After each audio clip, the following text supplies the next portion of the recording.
My name is Amina Blackwood Meeks. When people ask me, how did you become a storyteller? I refer them to the time of birth. At that time, most doctors will give the baby a little slap, and most normal babies will say, wah! But when I was slapped, I said, once upon a time. And there you have it, the call and response, which is so important to a storyteller. The truth is that not all stories begin once upon a time. Stories normally begin as the lived experience of the people who are telling them. So I grew up with parents who told us stories all the time for everything. As a reward, as punishment, as entertainment, there was a story for everything. And I am the firstborn in my family. If you know anything about Jamaica or anything about the Caribbean, you know that the firstborn is held responsible for everything which goes wrong in the house. I'm also a girl. Double jeopardy. Everything that went wrong, I was responsible, especially if my sisters and brothers had not done their chores. And when I was about 8 or 9, I learned a wonderful phrase, and the phrase was, "It wasn't my turn." So the first time I learned the phrase and my mother asked me why something was not done, I took out my little phrase, "It wasn't my turn," with attitude. And my mother very calmly said, you know, one time, you see, there was a man in the district who had a grong. Now, if you don't know, your grong is the little piece of land on which you cultivate your food. And the grong is normally a little way from where you actually live. So this man had to walk across a little bridge to go to him grong. And him always go to the grong when day clean. That means to say dawn just about coming up, and it's beautiful. And in that beautiful shimmering light, him could have see there was a piece of stick across the little bridge on which him had was to walk. No, it wasn't him who put the little stick across the little bridge, so it wasn't his turn to move it. So him bend down and walk under the piece of stick. And him work all day till darkness fall. And when him was coming back, obviously him forget about the piece of stick across the bridge. That wasn't him who put it there, so it wasn't his turn to move. And he also forgot to bend down, and him going across the bridge in the dark. And my mother said with great drama, "Today, that man uncle have one eye." Well, I'm only 8 or 9 years old. It's not me joke out the man eye, and I don't know what I have to do with it. But I grew to recognize that story as a lesson in collective responsibility. And that's how our parents spoke to us all the time. And I took it up and didn't even realize there was a word for it or that I was telling stories. Until one day at school, a teacher said to me, "Do you realize you speak anecdotally?" Now, I went to one of those schools where back in the day we had to learn Latin. And you know, Jamaicans have a difficult time with the English. So here my response to this, do you realize you speak anecdotally? Well, I'm enjoying the Spanish. I'm having a little difficult time with the English, but I do not know how to conjugate anecdotally. I must have been in second form. And she was not at all impressed. And she made me know in a room all by myself for 2 evenings one week that she was not impressed. And then many things happened, and one day, 2 men from Guyana, Ken Corsby and Mark Matthews, who called themselves Them Two, went around the region telling stories. And they came to my school to tell stories, and we sat on the floor and we listened, and I could not believe I could enjoy anything that much. And then I realized that what my mother told at home as lessons, people were doing as entertainment. I'm not really consciously thinking of it in these terms, you know, but this is the impact that the whole accumulative experience is having upon me. Many things happened, and many years later, I'm living in Antigua. And in Antigua, I established a children's group called Child's Play. And that group was to use the elements of theater for personal development. And the children in that group, my youngest was 8, and my oldest was 13. And one year we had a project to collect Anancy stories. There was this boy in the group, Adekunle Oshoba, of an Antiguan mother and a Nigerian father. Kunle was born in Nigeria, and at that time, his Nigerian father had not yet set foot in the Caribbean. And Adekunle told us a story which caused me to understand why it is that in Jamaica, when we are in really serious trouble, we often say, "You're locked up in it," or sometimes less elegantly, and perhaps you know a less elegant phrase. Anyway, Adekunle told us that a long time ago, Anancy wanted to know why the cow was so fat. So the cow said, "I can't tell you why I'm so fat. You have to go inside of my belly to find out why I am so fat. And there is only one place that you can walk into my belly." Well, Anancy contemplated this one place. It wasn't sounding like something he wanted to do at all, but the curiosity overcame him. And the cow said, "Okay, when you're ready, you have to say the magic word. And the magic word is Nanu. And the door will open. Don't touch anything. When you want to come out, you have to say Nanu, and the door will open." And Nancy thought about this thing. He thought about this thing, and one day he decided he would give it a try. And he stood behind the cow and he said, "Nanu." And the door opened. And Anancy went inside and put his hands, well, all 8 of them, behind his back, or 6, and walked on 2 and looked around. "Is not this, is not this, is not this." He kept his word and he came out. But he didn't know why the cow was fat. So he tried it a second time, "Nanu," and kept his word and came out. And then one day Anancy said, "I have to find out why the cow is so fat. Nanu!" And he went inside and he touched the heart. I wonder if it's this. And he touched the lungs. I wonder if it's this. And Anancy touched everything inside of the cow. And when he thought he knew why cow was so fat, it was time for him to come out with this newfound knowledge. He said, "Nanu!" Darkness covered the land. "Nanu!"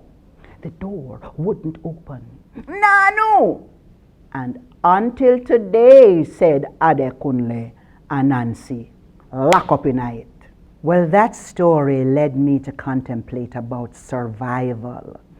Not only the mechanisms by which we survived, or that we survived, but that storytelling as an element of our survival is still being engaged in on that side of the Atlantic by people who haven't crossed, and being told by my father on this side of the Atlantic, and he hadn't returned. And some of the stories are the very same. And that led me searching for stories, and searching for stories as a reservoir of memory. And I came across this Nigerian story, which the Nigerians might not recognize, because when Jamaicans put their hands or their feet, or in this case their mouth, into something, it never quite comes out the same. And this story is called The Boy Who Remembered. A long time ago, there was a man who had 4 sons. I hear that is a man who had the 4 sons, you know. Anyway, this man had 4 sons, and each son had a very special gift. The first boy could reassemble anything which had been broken. The second boy could turn any garment into flesh. The third boy could breathe life into anything. And the fourth boy, his name must have been Adam, because he had a gift for naming everything. And this man was a hunter.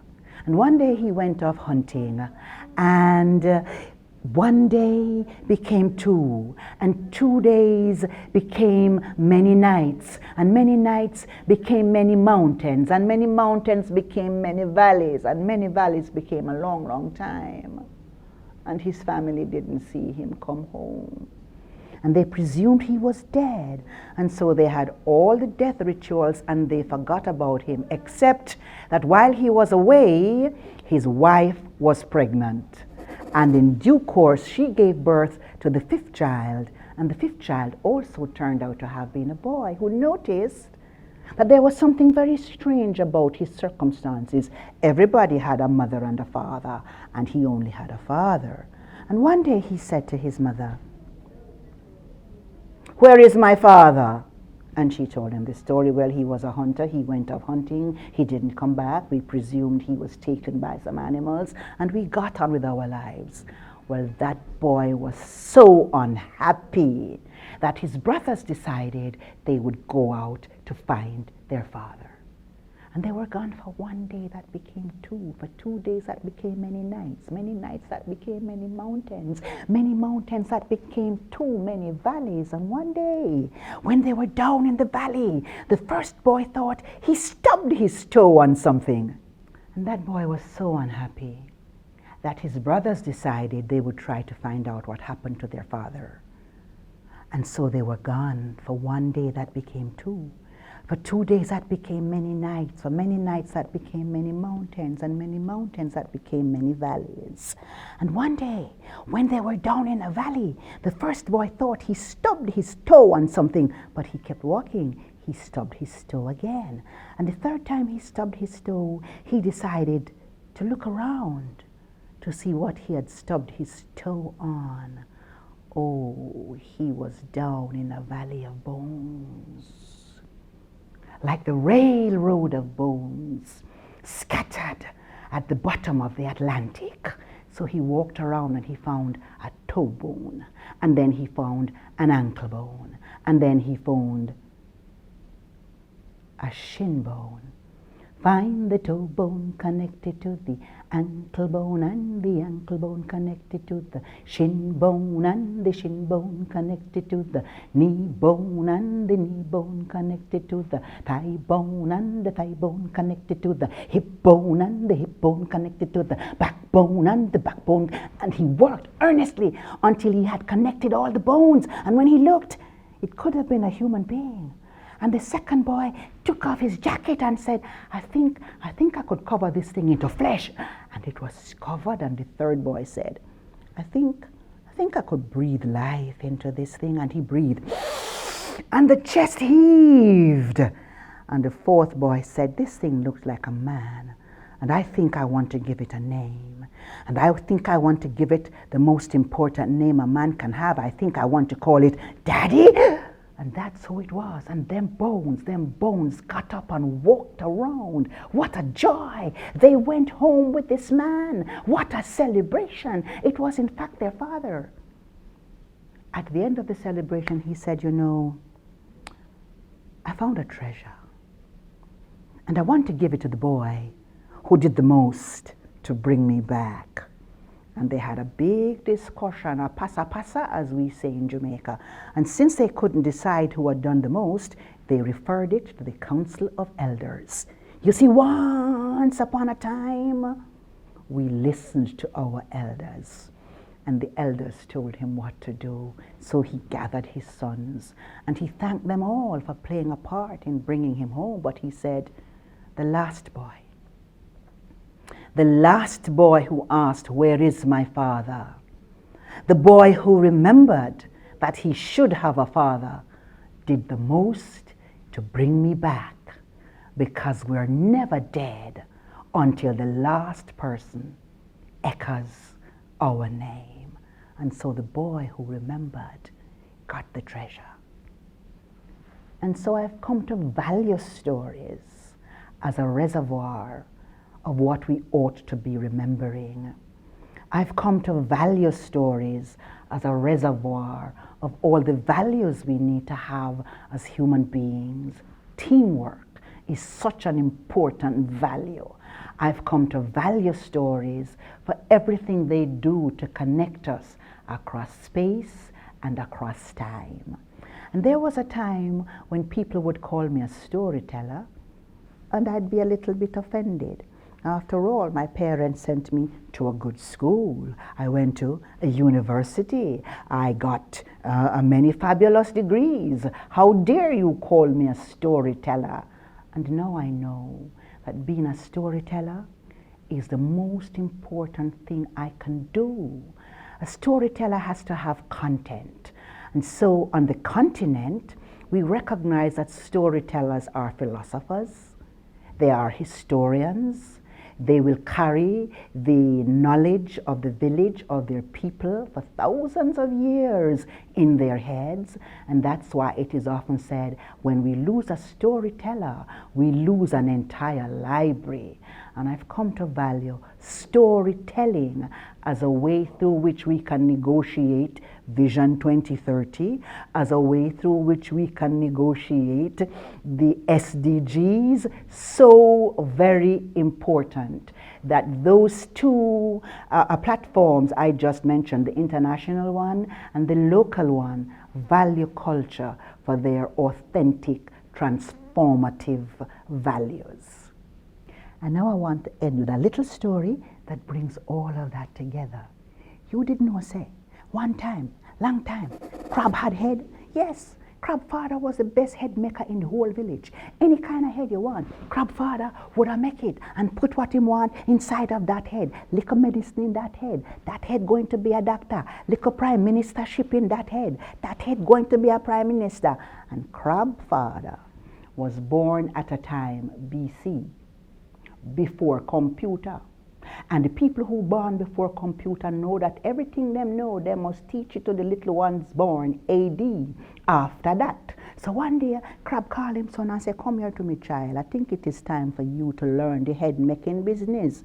But the children born AD are very stubborn, very own way, very modern days. So here, Crab Picnic, no, father, you can't see that we live in the age of specialization and globalization. We don't need to have two head makers in one family. Better you make the head and I will sell. His father agreed. So his father make head. And every Saturday morning, Crab Picnic put basket ahead, for him head, and gone to market, gone sell, balanceo. Well, one day, every head sell off clean, and Crab Picnic 2 pocket full of money. When him coming home, here a man, hey, Crab Picnic, sell me a head. Here, Crab Picnic, no, every head sell off, come back next week. The man said, no, it's today I need the head. I have a very special occasion, and I want a very special head. How much money you make today? And Crab Picnic take out the money out of right pocket and say, enough. Take out the money out of left pocket and say, enough. Me make enough. And the man say, if you sell me your head, I double your earnings. And Crab Picnic multiply enough by 2 and get enough. And the children born AD cannot resist the sound of enough money. So him papa have his head and sell the man. But before him give over the head, presence of mind say, how you going to sit to reach home? So him take out the 2 little eyes and put them here so. But without the head, him unbalanced. That's why him walk sideways. So now him going home to make him father make a new head give him. And when him reach the cross pass, him see people having a dinky mini. Now dinky mini is a sideways dance. And Crab Picnic already walking sideways. So him is the best dinky mini dancer. And at midnight at every dinky mini, them serve the most delicious Jamaican food. And when them come and decide to hand some to Crab Picnic, he cannot eat it because his mouth is gone with his head. So him decide to run home to make him father make a brand new head and give him so he could come back with a mouth and eat up the dinky mini food. But when he got home, he saw that his father's mattress was outside in the yard. And when he went inside, he saw that there were 7 candles in a circle, the symbol of completion. And there was a black cloth over the mirror on him father dressing table. You know what happened? Is him father dinky mini out by the cross pass, you know. A dinky mini is a ceremony you keep when somebody has passed. Crab father dead and gone with the head making recipe. And Crab Picnic did not learn how to make head. And from that day until this, crab picnic walking around like I hope you will never be mad, sick, head no good.